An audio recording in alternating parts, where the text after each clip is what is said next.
Conférence de presse de Lloyd Austin, le secrétaire américain à la Défense, et de Mark Milley, chef d'état-major des armées des États-Unis. Les deux hommes sont à Bruxelles pour ce nouveau sommet de l'OTAN en pleine guerre en Ukraine.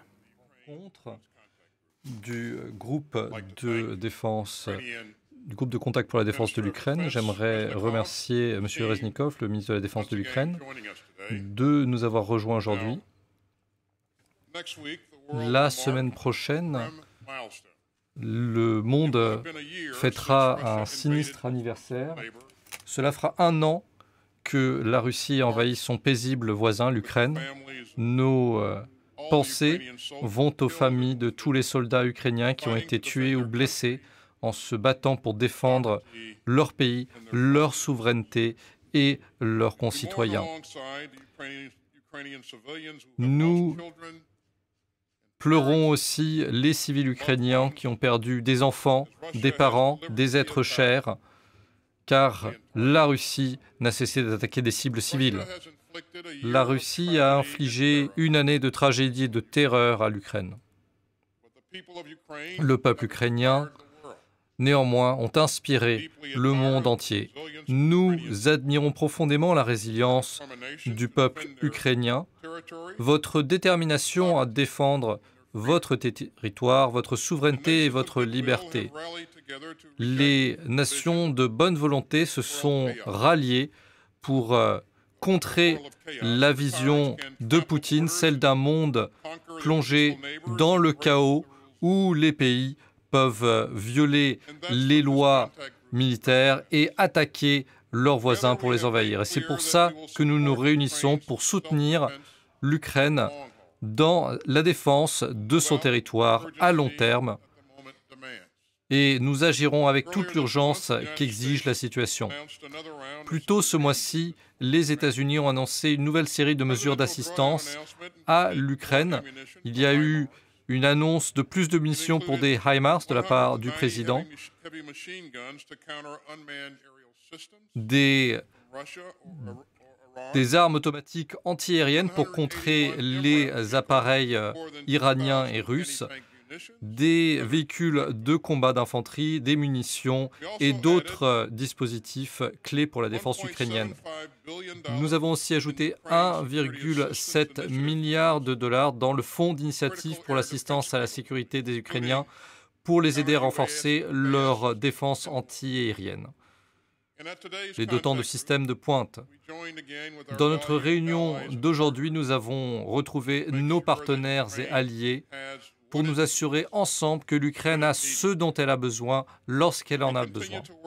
Nous continuons à travailler tous ensemble pour donner des capacités de combat crédibles à l'Ukraine. Il ne s'agit pas que d'équipements. C'est pour ça que nous comptons synchroniser nos dons dans un programme de formation coordonné. Vous voyez là nos efforts communs pour répondre aux besoins de l'Ukraine, leurs besoins de chars.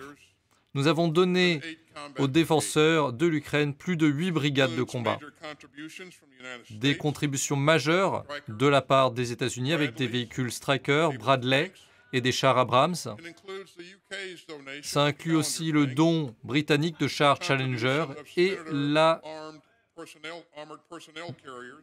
contribution de véhicules de combat d'infanterie de la part du Canada, ainsi que des chars T-72 rénovés que la République tchèque et d'autres pays vont livrer, ainsi que le don de la Pologne qui inclut aussi des chars T-72, ainsi que les étapes importantes franchies par l'Allemagne, la Pologne, le Canada, le Portugal, l'Espagne, la Norvège, le Danemark et les Pays-Bas sur le transfert de chars Léopard.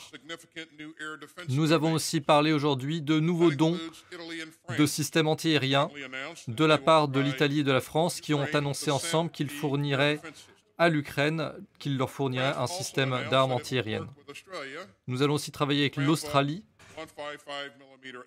pour fournir plus de munitions d'artillerie de 155 mm à l'Ukraine. Enfin, nous remercions l'Ukraine qui vient d'annoncer qu'elle fournira 7,5 milliards d'euros en assistance militaire et civile à l'Ukraine au cours des 5 années à venir. C'est un engagement de poids. Toutes ces capacités continueront à être importantes pour le succès de l'Ukraine sur le champ de bataille, mais comme je l'ai dit le mois dernier à Ramstein, il ne s'agit pas juste d'une capacité en particulier. Il faut leur donner tout le faisceau des capacités que nous leur avons promis, livrer tous ces systèmes ensemble et travailler avec les Ukrainiens pour les aider à se battre pour leur liberté.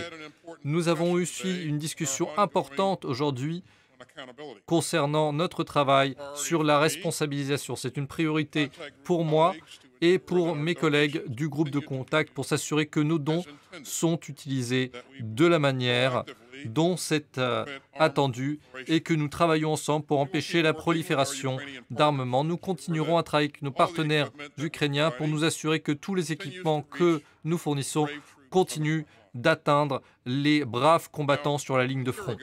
Il y a un an, Poutine s'attendait à envahir facilement l'Ukraine. Poutine partait du principe que Kiev allait tomber facilement. Et Poutine s'attendait à ce que le monde reste sur le banc de touche. Il s'est trompé sur tous ces points. Au cours de l'année passée, les soldats ukrainiens se sont battus vaillamment pour leur pays.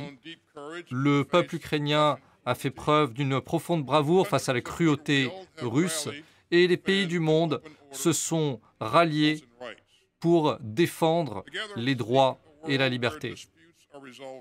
Nous voulons que les conflits dans le monde soient résolus de manière paisible, avec un respect de la souveraineté et que les frontières de chaque pays soient honorées et que les civils soient protégés. Ce sont les valeurs de ce groupe de contact. Nous sommes unis dans notre soutien à l'Ukraine dans son combat pour la liberté et nous serons unis aussi longtemps qu'il le faudra. Et maintenant, je donne la parole au général. Merci, secrétaire Austin. Merci pour votre leadership dans cette 9e rencontre du groupe de contact.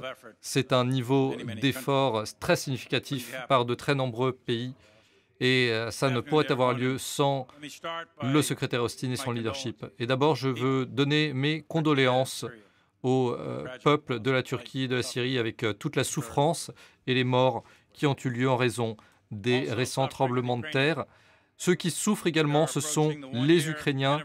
Cela fait 1 an maintenant de l'invasion illégale de la Russie. Elle a envahi la nation souveraine qu'est l'Ukraine. Et je veux remercier les ministres de la Défense qui étaient présents ici aujourd'hui, représentant 54 pays, qui continuent à participer à ce groupe.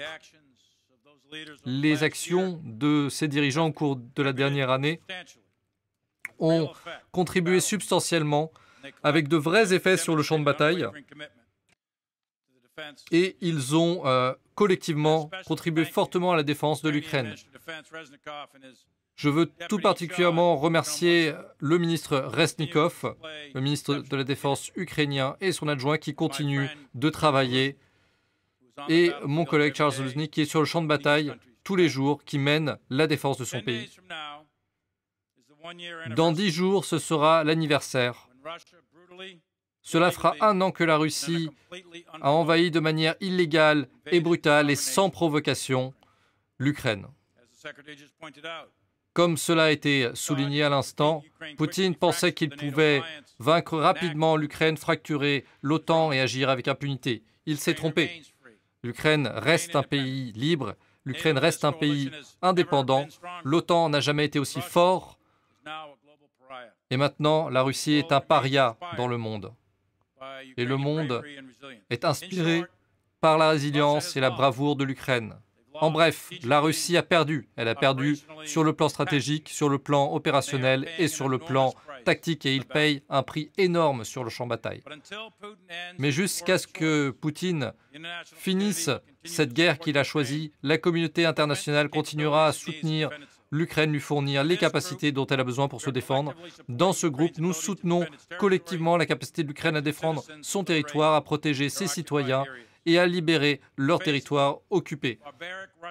Face à l'invasion barbare de la Russie, les Ukrainiens restent résilients. La nation ukrainienne est unie dans un but unique: repousser les Russes de leur territoire et défendre leur pays. Pour l'Ukraine, ce n'est pas une guerre d'agression, c'est une guerre défensive. Pour la Russie, c'est une guerre d'agression. L'armée russe a payé le prix fort de son agression et maintenant, ils en sont réduits à envoyer des conscrits et des prisonniers mourir sur le champ de bataille. Ces derniers mois, nous nous sommes engagés au sein de ce groupe à fournir de nouvelles capacités à l'Ukraine, des chars, des munitions, des véhicules de combat d'infanterie, des munitions d'artillerie et maintenant plus de défense antiaérienne. Le groupe est focalisé pour fournir les capacités nécessaires et pour former les Ukrainiens et leur fournir la logistique nécessaire au déploiement de ce système. La formation, l'entretien et le soutien à l'Ukraine restent critiques pour que l'Ukraine l'emporte. Tout au long de cette guerre, l'Ukraine a fait preuve d'inventivité dans leur capacité à s'adapter aux dynamiques de ce champ de bataille en flux. Ils ont fait preuve de tactiques innovantes et leurs dirigeants ont grâce à cela pu libérer le pays. La Russie, en contraste, mène un combat d'attrition très coûteux, tandis que l'Ukraine utilise leur avantage asymétrique pour se défendre. Et le plus important avantage asymétrique qu'ils ont, c'est le courage, la résilience et leurs compétences tactiques. Cette guerre est très dynamique et l'Ukraine aujourd'hui se bat tout en s'entraînant et en évoluant pour de futures opérations. L'Ukraine a intégré nos récents dons de véhicules de combat d'infanterie et de chars pour des manœuvres synchronisées au sol. La Russie a continué cette guerre pendant trop longtemps déjà. Elle ne perdurera pas au-delà de la résilience du peuple ukrainien et de l'engagement de ce groupe. Nous avons un objectif politique clair et simple. Nous allons protéger l'ordre mondial basé sur le droit qui rejette le droit du plus fort à attaquer de plus petits pays. Les frontières ne changeront pas simplement par l'application de la force armée. Ce sont les principes fondateurs des Nations Unies à la fin de la Seconde Guerre mondiale. L'Ukraine n'est pas seule dans son combat. 54 pays se sont rencontrés aujourd'hui pour s'assurer que l'Ukraine puisse continuer à se défendre et à défendre les principes de la conduite de l'ordre international et ces principes seront protégés. Nous resterons une coalition unie, nous continuerons à protéger les valeurs de souveraineté et de liberté et nous continuerons à soutenir l'Ukraine. Et maintenant, j'attends vos questions.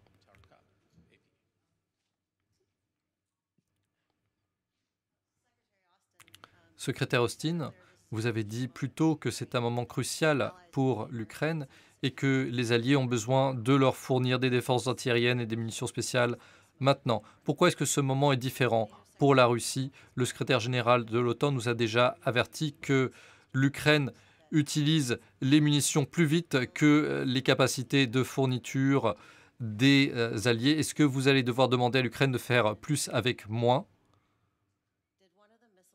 Est-ce que l'un des missiles tirés sur l'objet du lac Huron a raté? Ça, c'est une question domestique américaine. Est-ce que vous avez pris en compte tous les bons calculs pour abattre des appareils au-dessus du sol américain? Est-ce que vous avez changé votre approche pour les prochains objets que vous détecterez, si vous les détectez? Alors, concernant là où nous en sommes pour le combat, pour ce qui est du combat, ce qu'on a vu au cours des derniers mois, c'est un champ de bataille très contesté, avec beaucoup d'activités dans la zone de Bakhmout. C'est là que la Russie focalise son effort de guerre. On voit que la Russie a introduit des nouvelles troupes sur le champ de bataille. Nombre de ces troupes sont mal entraînées et mal équipées. Et donc, leur taux de fatalité a été extrêmement fort. leur taux de perte a été extrêmement fort. Ce que l'Ukraine veut faire, dès que possible, c'est créer un élan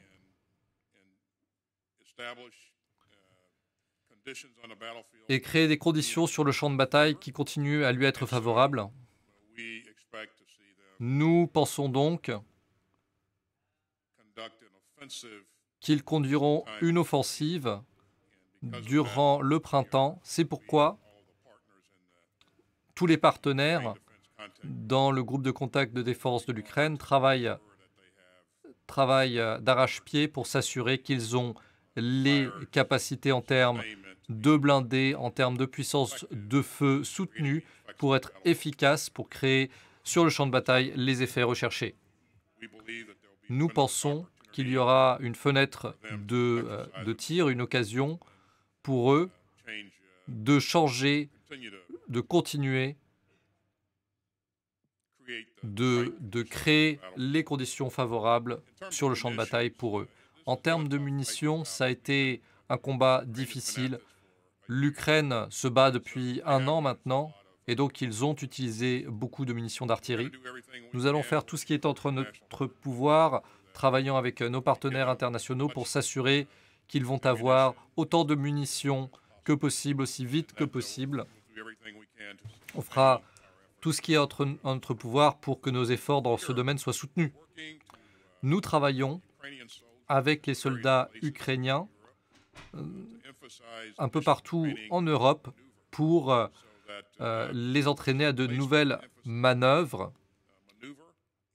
Nous nous focalisons sur les manœuvres, les successions de manœuvres et de soutien d'artillerie. Et nous pensons qu'à terme, en se focalisant sur les manœuvres, ils auront besoin de moins de munitions. Mais en attendant, nous nous assurons qu'ils aient tout ce dont ils ont besoin. Et c'est sur ça qu'on se focalise dans ce groupe de contact. Et on pense que la formation des troupes ukrainiennes paiera des dividendes très intéressants.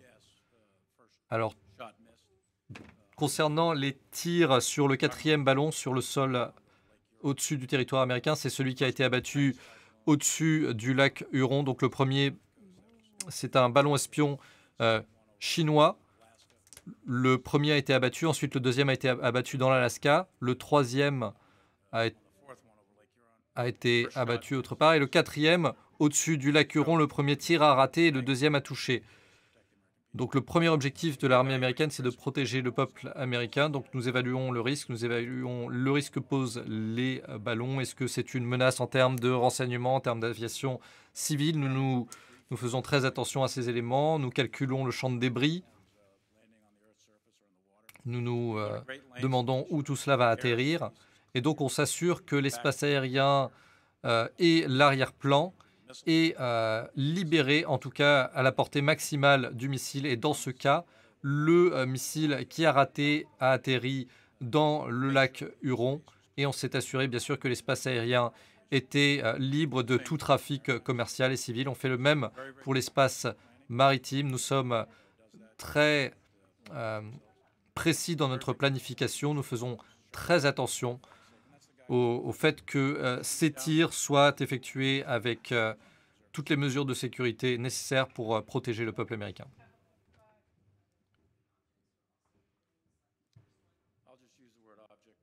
Alors, j'utilise le mot objet parce que c'est le mot que tout le monde utilise pour ces ballons. Nous n'avons pas récupéré certains de ces ballons. Le premier, nous avons récupéré des pièces et nous avons des éléments, mais les ballons 2 et 3 n'ont pas encore été récupérés. Le terrain est très difficile. Le deuxième a été abattu sur la côte de l'Alaska, dans des terrains très complexes dans le cercle arctique, avec des températures très basses, moins 40. Le deuxième est dans les montagnes rocheuses du Colorado. Et le troisième est dans le lac Huron, à quelques centaines de pieds de profondeur. Donc ça va prendre un peu de temps, mais nous les récupérerons. Nouvelle question. Merci. Et maintenant, une question pour Monsieur le secrétaire. Les jets, est-ce qu'ils ont été fournis ou non, et quelles circonstances de sécurité doivent être créées au sein de l'Ukraine pour déployer des appareils de ce type, des chasseurs. Est-ce que c'est possible après la création d'un système de défense antiaérien intégré?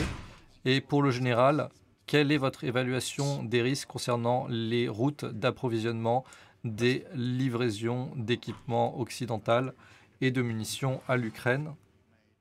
Et comment pourrait-on améliorer la sécurité de ces voies d'approvisionnement? Concernant les avions, je n'ai pas d'annonce à faire sur ce point aujourd'hui. Nous allons continuer à travailler avec l'Ukraine aujourd'hui pour faire face à leurs besoins les plus pressants. Ils préparent une offensive au printemps, dans quelques semaines. Et donc, on doit faire beaucoup de choses. Donc, si on réfléchit au nombre de systèmes, les Bradley, les Strykers, les Marder, les CV-90, les 113,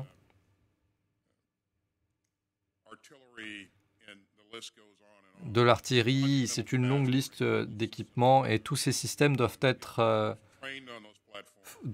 fournis, on doit former les troupes et on doit avoir une logistique soutenue pour tous ces systèmes pour qu'ils arrivent au combat. Donc c'est vraiment ce sur quoi nous nous focalisons aujourd'hui.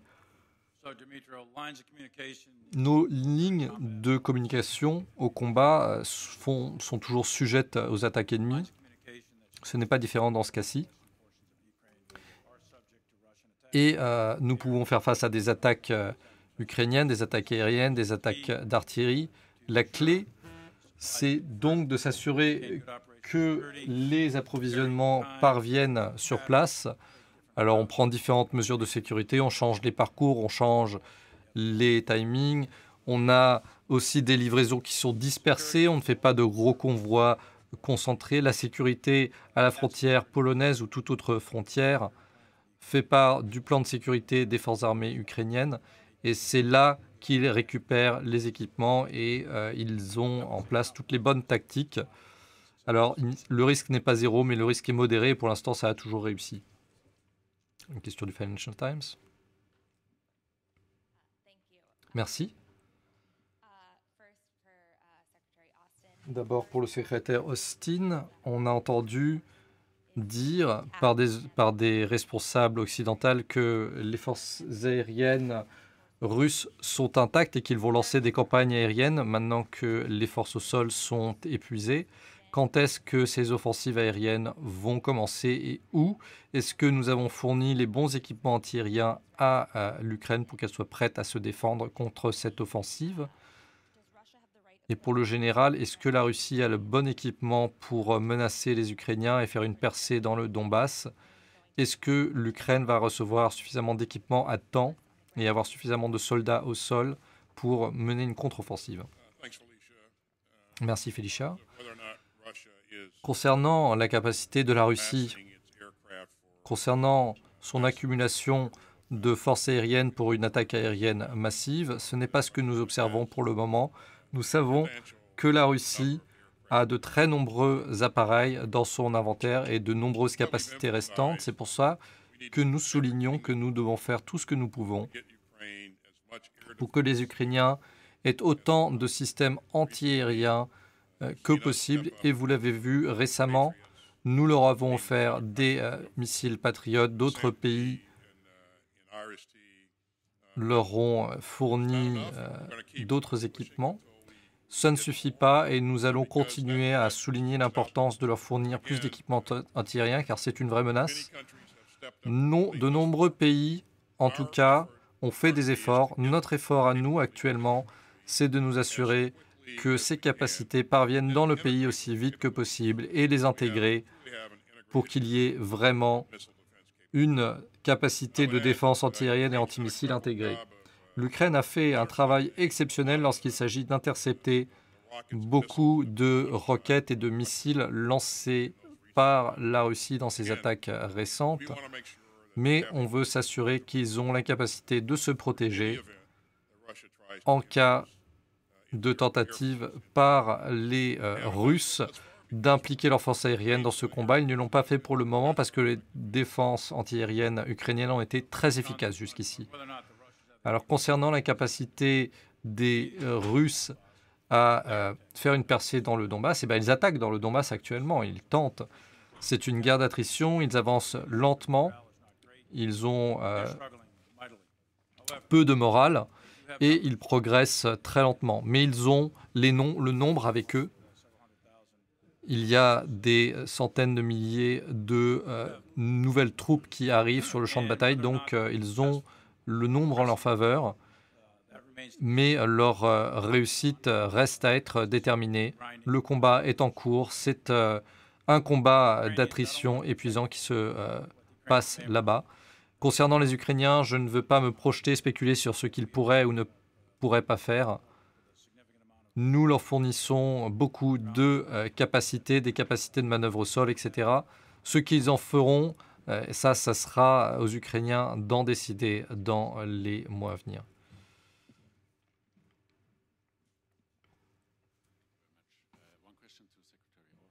J'ai une question pour le secrétaire Austin concernant la position des États-Unis pour les jets. Et le président Biden a dit non pour la livraison de F-16. Lorsque la Pologne a voulu livrer des MiG, les États-Unis les ont empêchés également. Est-ce que la position a évolué sur ce point? Est-ce que vous encouragez les pays à livrer des avions? Ou est-ce que vous pensez que le risque est trop fort? Quelle est la position américaine sur la livraison par d'autres pays d'appareils de combat? Et pour le général, l'offensive russe, qu'en pensez-vous jusqu'à présent? Est-ce que c'est une offensive sérieuse? Est-ce qu'elle est différente de ce qu'on a vu par le passé? Est-ce que vous avez des renseignements concernant les tentatives des Russes, de nouvelles tentatives des Russes pour capturer Kiev? Merci Marcus. Alors, concernant tout appareil fourni par la Pologne, l'Amérique n'a jamais rien fait pour empêcher les Polonais de fournir ces avions aux Ukrainiens.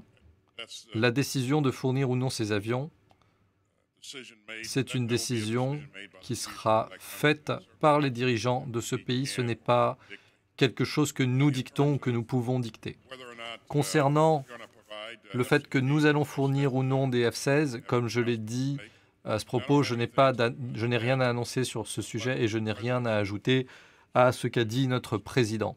Donc je répondrai comme ça à votre question. Et maintenant, concernant l'offensive russe, cette offensive qui est en cours à présent dans la région de Bakhmut, de Kharkiv jusqu'à Kherson, la ligne de front est stable, même si elle est très violente. Il y a beaucoup de combats, c'est une ligne très stable. La plupart de la dynamique se trouve autour de Bakhmut. Les Ukrainiens tiennent. Les Russes, essentiellement le groupe Wagner, attaquent. Mais je dirais que c'est surtout un combat d'attrition avec des pertes très fortes, surtout du côté russe. Il n'y a pas de grandes manœuvres, ce sont des attaques frontales, des attaques de vagues avec beaucoup d'artillerie et des niveaux de pertes extrêmement fortes dans la région. Le temps que ça durera, c'est très difficile à dire, ça fait des semaines que ça dure et je pense que ça continuera jusqu'à ce que les Russes abandonnent. Je ne pense pas que les Ukrainiens vont reculer, donc je pense que ça continuera jusque-là. C'est une bataille qu'on le regarde de très près. On s'assure que les Ukrainiens ont les capacités de continuer à se défendre. Concernant Kiev, je ne vais pas dire quels renseignements nous avons ou n'avons pas. Je dirais que maintenant, il y a toujours une menace très claire des missiles, des menaces aériennes qui ciblent la capitale. Ça, de ce point de vue-là, les capacités des Russes à attaquer la capitale existent, mais ils ne les utilisent pas autant. Et ceci conclut notre session questions-réponses.